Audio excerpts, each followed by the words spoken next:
అందరికీ నమస్కారం. ఈ వీడియోలో కేంద్ర ప్రభుత్వ పథకాల గురించి మాట్లాడుకుంటాము.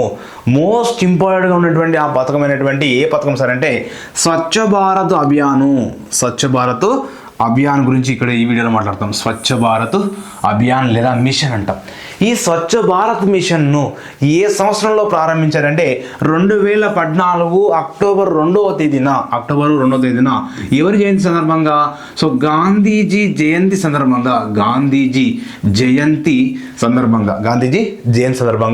ఈ యొక్క స్వచ్ఛ భారత్ మిషన్ను ప్రారంభించడం జరిగింది. ఎక్కడ ప్రారంభించారంటే న్యూఢిల్లీలోని రాజ్ఘట్ రోడ్డు పైన, అంటే రాజ్ఘట్ రోడ్డు వద్ద 2014 అక్టోబర్ 2వ తేదీన ఈ యొక్క స్వచ్ఛ భారత్ మిషన్ లేదా అభియాన్ను ప్రారంభించడం జరిగింది. సో మరి ఇక్కడ ఈ స్వచ్ఛ భారత్ అభియాన్ను ప్రారంభించింది ఎవరంటే సో ప్రధానమంత్రి అయిన నరేంద్ర మోదీ దీన్ని ప్రారంభించింది. ఎవరు ప్రారంభించారు? ప్రధానమంత్రి అయినటువంటి నరేంద్ర మోదీ దీన్ని ప్రారంభించడం జరిగింది. మరి ఇక్కడ ఈ స్వచ్ఛ భారత్ యొక్క ప్రధాన ఉద్దేశం ఏంటి? ఏ ఉద్దేశంతో ప్రారంభించారు? ఏ ఉద్దేశంతో సార్ అంటే 2019 నాటికి సో అప్పటి వరకు గాంధీజీ యొక్క ఎన్నో జయంతి అవుతుంది? 150వ జయంతికి సో భారతదేశాన్ని క్లీన్ ఇండియాగా మార్చాలి. ఎలా మార్చాలి? భారతదేశాన్ని క్లీన్ ఇండియాగా మార్చడం అనేది దీని ప్రధాన ఉద్దేశం అనేది సో స్వచ్ఛ భారత్ యొక్క ప్రధాన అంశం. మరి ఇక్కడ దీనిలో ఉన్నటువంటి స్వచ్ఛ భారత్ యొక్క ప్రధాన అంశాలు ఏంటి అంటే దీనిలో కీలక అంశాలు ఏంటంటే ఇది ప్రజల భాగ్యస్వామ్యాన్ని పెంచుతుంది. అంటే ప్రజలందరూ కూడా పాల్గొనాలి. స్వచ్ఛ భారత్లో ప్రజలందరూ కూడా పాల్గొనేలా భాగ్యస్వామ్యాన్ని పెంచుతుంది. మరి సర్వీస్ పన్ను పైన 0.5% స్వచ్ఛ భారత్ సెస్ను విధించడం జరుగుతుంది. సర్వీస్ పన్నుపై 0.5 స్వచ్ఛ భారత్ సెస్ విధించడం జరుగుతుంది. ఎంత సెస్ ఇస్తారంటే 0.5. మరి ఇక్కడ ఏంటి? సస్టైనబుల్ డెవలప్మెంట్ గోల్స్ అండి, చాలా ఇంపార్టెంట్. సస్టైనబుల్ డెవలప్మెంట్ గోల్స్లో అక్కడ ఆడతాడు స్వచ్ఛ భారత్ వల్ల ఎన్నో లక్ష్యాన్ని చేరుకుంటారు. ఎన్నో లక్ష్యాన్ని అండి? 6వ లక్ష్యాన్ని సాధించడం జరుగుతుంది. స్వచ్ఛ భారత్ వల్ల సస్టైనబుల్ డెవలప్మెంట్ గోల్లో భాగంగా 6వ లక్ష్యాన్ని సాధించడం జరుగుతుంది. అంటే ఇక్కడ ఈ 6వ లక్ష్యం ఏముంటుంది? సో అంటే పారిశుభ్రత ఇక్కడ పారిశుద్ధ్య నిర్వహణ పారిశుద్ధ్య నిర్వహణ అంశాల గురించి తెలియజేస్తుంది. కాబట్టి ఈ 6వ లక్ష్యాన్ని సాధించడం అనేది దీని యొక్క లక్ష్యం. మరి ఇక్కడ ఈ కార్యక్రమంలో అంటే స్వచ్ఛ భారత్ కార్యక్రమంలో ప్రచారకర్తలు ఎంతమంది ఉన్నారంటే 9 మంది ఉన్నారండి. ఎంతమంది ఉన్నారండి? 9 మంది ప్రచారకర్తలు ఉన్నారు. వాళ్ళ పేర్లు గుర్తుపెట్టుకోవాలి. సో ఎవరు సార్ అంటే సచిన్ మరియు కమలా హాసన్, సల్మాన్ ఖాన్. ఎవరండి? సల్మాన్ ఖాన్, అనిల్ అంబానీ, రామ్దేవ్ బాబా. సో ప్రియాంక చోప్రా, సానియా మిర్జా మరియు మేరీ కామ్. నెక్స్ట్ శశి థరూర్ అనేటువంటి మొత్తం 9 మంది ప్రచారకర్తలు ఉన్నారు. సో దీని అంటే స్వచ్ఛ భారత్ను వాళ్ళ అడ్వర్టైజ్మెంట్ కోసము మరియు సో బ్రాండ్ అంబాసిడర్లు గాను ఇక్కడ సచిన్, కమలా హాసన్, సల్మాన్ ఖాన్ విధంగా సో నియమించడం జరిగింది. మరి ఈ స్వచ్ఛ భారత్లో ఉన్నటువంటి మరికొన్ని అంశాలు ఏంటి సార్ అంటే ఇది చాలా ఇంపార్టెంట్. ఏంటి సార్ అంటే స్వచ్ఛ భారత్ యొక్క నినాదం ఏంటి? స్వచ్ఛ భారత్ యొక్క నినాదం అంటే స్వచ్ఛ భారత్. మరి స్వచ్ఛ భారత్ యొక్క సో స్లోగన్ ఏంటి? నినాదం ఏంటంటే ఒక్క అడుగు స్వచ్ఛత వైపు. అంటే ఏ కదం కా ఓర్ అంటే ఏంటంటే ఒక్క అడుగు స్వచ్ఛత వైపు అనేటువంటిది ఉంటుంది. మరి ఇక్కడ ఈ నినాదం చెప్పిన వారు ఎవరంటే భాగ్యశ్రీ. ఏంటండి? భాగ్యశ్రీ. ఈ భాగ్యశ్రీ ఏ రాష్ట్రం చెందిన వ్యక్తి అంటే సో గుజరాత్ రాష్ట్రం చెందిన వ్యక్తి. ఏం నినాదం ఇచ్చింది? సో ఒక్క అడుగు స్వచ్ఛత వైపు. మరి ఇక్కడ లోగో గాంధీజీ అంటే ఇక్కడ గాంధీజీ కళ్ళద్దాలు ఉంటాయి. ఇక్కడ స్వచ్ఛ భారత్.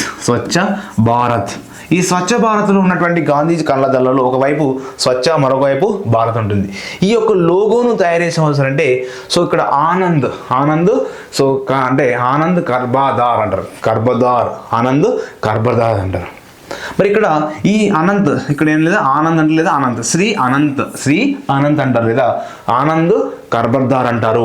ఇది ఏ రాష్ట్రం చెందిన వ్యక్తి అంటే మహారాష్ట్ర చెందిన వ్యక్తి. మహారాష్ట్ర అంటే లోగోను అంటే స్వచ్ఛ భారత్ లోగోను స్వచ్ఛ భారత్ లోగోను తయారు చేసిన వారు ఎవరంటే శ్రీ అనంత్ మహారాష్ట్ర చెందిన వ్యక్తి. ఇది దీనికి సంబంధించిన ప్రధాన అంశాలు.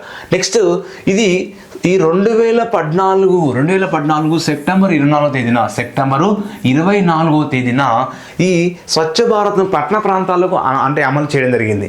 అడుగుతారు పట్టణ ప్రాంతాల్లో ఎప్పుడు అమలు చేశారంటే 2014 సెప్టెంబర్ 24లోని పట్టణ ప్రాంతాల్లో అమలు చేశారండి. పట్టణ ప్రాంతాల్లో దీన్ని అమలు చేయడం జరిగింది. అదేవిధంగా స్వచ్ఛ భారత్లో భాగంగా ప్రతి గ్రామానికి 20 లక్షల రూపాయల నిధులు జారీ చేయడం జరిగింది. 20 లక్షల రూపాయల నిధులు అనేది జారీ చేయడం జరిగింది. మరి ఇక్కడ ప్రధాన ఉద్దేశం ఏంటి? బహిరంగ మల విసర్జన. మరి దీనిలో భాగంగా 95% పై బహిరంగ మల విసర్జన అనేది పట్టణ ప్రాంతాల్లో కూడా సాధించారు. బహిర్భూమి అంటే దీన్ని. మరి 2020లో ఏంటి సార్ అంటే స్వచ్ఛ భారత్ సర్వేక్షణ పురస్కారాల్లో 2020 సంవత్సరంలోని స్వచ్ఛ భారత్ అంటే సర్వేక్షణ పురస్కారాల్లో భారతదేశంలో మొదటి స్థానం అటువంటి ప్రాంతం ఏంటంటే ఇండోర్ అంటే అత్యంత పరిశుభ్రమైన నగరం ఏంటంటే ఇండోర్ అండి. ఇండోర్ మధ్యప్రదేశ్ రాష్ట్రంలో ఉంది. ఏ రాష్ట్రంలో ఉంది? మధ్యప్రదేశ్. మధ్యప్రదేశ్ రాష్ట్రంలో ఉందండి ఇండోర్ అనేది అత్యంత పరిశుభ్రమైన నగరంగా చెప్పుకుంటాము. మరి ఇక్కడ 2014లో ఎంత శాతం ఉండే ఇక్కడ గ్రామీణ పరిశుద్ధము? 39% ఉండేయండి. ఈ 2014లో 39% ఉన్నటువంటి గ్రామీణ పరిశుద్ధము ఎంత శాతం పెరిగిందంటే 100% పెరిగింది. ఎప్పటికీ పెరిగింది? 2019 నాటికి గ్రామీణ పరిశుద్ధం అనేది 100% పెరిగింది. మరి ఇక్కడ అది మరొక అంశం ఏంటంటే 2014 నుంచి 2021 నాటికి ఇక్కడ ఎన్ని కోట్ల మరుదులు నిర్మించినట్టు అంటే ఇక్కడ 10.86 కోట్ల అంటే సుమారుగా 10.86 లక్షల మరుదుల నిర్మాణం జరిగింది. మరుదుల నిర్మాణం అనేది జరిగింది. ఈ మిషన్లో భాగంగా దేశంలో అయితే 4 పట్టణాలలో ఈ యొక్క స్వచ్ఛ భారత్ పట్టణ మిషన్ అనేది అమలు చేయడం జరిగింది. ఈ యొక్క స్వచ్ఛ భారత్ కోసము మొత్తం ఖర్చు ఎంత చేస్తారంటే 62,009 కోట్లు అండి. 62,009 కోట్లు చాలా ఇంపార్టెంట్. 62,009 కోట్లు దీనికోసం ఖర్చు చేయడం జరిగింది. దేనిలో కోసం అంటే స్వచ్ఛ భారత్ కోసం.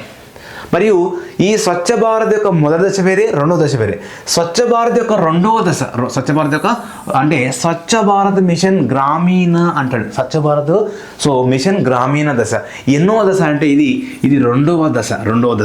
ఏ సంవత్సరంలో దీన్ని అంటే అమలు చేశారంటే 2020వ సంవత్సరంలో అమలు చేయడం జరిగింది. చాలా ఇంపార్టెంట్. ఏ సంవత్సరం వచ్చిందండి? 2020లో రావడం జరిగింది. అంటే 2020-21 సంవత్సరం అంటే ఇక్కడ ఇది ఎకనామిక్ ఇయర్ అంటాము. మరి దీని యొక్క ప్రధాన ఉద్దేశం ఏంటి అంటే స్వచ్ఛ భారత్ మిషన్ గ్రామీణ యొక్క రెండో దశ యొక్క ప్రధాన ఉద్దేశం ఏంటంటే గ్రామ పంచాయతీలో ద్రవ వ్యర్థాల నిర్వహణను అంటే వాటి యొక్క గ్రామ పంచాయతీలో ఉన్నటువంటి గ్రామ పంచాయతీ విభాగంలో అంటే గ్రామాలలోని ద్రవ వ్యర్థాల నిర్వహణ వాటిని పరిశుభ్రంగా చేయడం అనేది ప్రధాన ఉద్దేశం. ఇక్కడ ఎన్ని కోట్లు కేటాయించారు అంటే 1,40,887 కోట్లు 1,40,887 కోట్లు దీనికోసం కేటాయించారు. అంటే దీనిలో భాగంగానే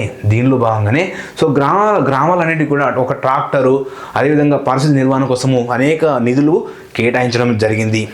మరి ఇది యొక్క కాలపరిమితి ఎంత? ఈ యొక్క స్వచ్ఛ భారత్ గ్రామీణ రెండో దశ కాలపరిమితి ఎంత అంటే 2020 ఏప్రిల్ 1 నుంచి 2025 మార్చి 31 దాకా అంటే సుమారు ఎన్ని సంవత్సరాలు? 5 సంవత్సరాలు యొక్క గ్రామీణ రెండో దశ ఉంటుంది. ఇక్కడ వాటా అడుగుతాడు. ఈ యొక్క స్వచ్ఛ భారత్ స్వచ్ఛ భారత్ మిషన్ గ్రామీణలో భాగంగా కేంద్రం వాటా 40%, రాష్ట్రం వాటా ఎంత సార్ అంటే రాష్ట్రం వాటా 40%, కేంద్రం వాటా ఎంత అండి 60%, కేంద్రం వాటా 60% ఉంది, రాష్ట్రం వాటా 40%, 60:40 అనేది ఈ యొక్క వాటాలు తీసుకోవడం జరుగుతుంది. నెక్స్ట్ స్వచ్ఛ భారత్ ఫేజ్ 2 కూడా నిర్వహించడం జరిగింది. ఈ స్వచ్ఛ భారత్ ఫేజ్ 2 ఏంటి సార్ అంటే తడి చెత్త, పొడి చెత్త, వ్యర్థాల నిర్వహణ వాటి యొక్క పరిశుభ్రణ అనే అంశం తీసుకోవడం జరిగింది.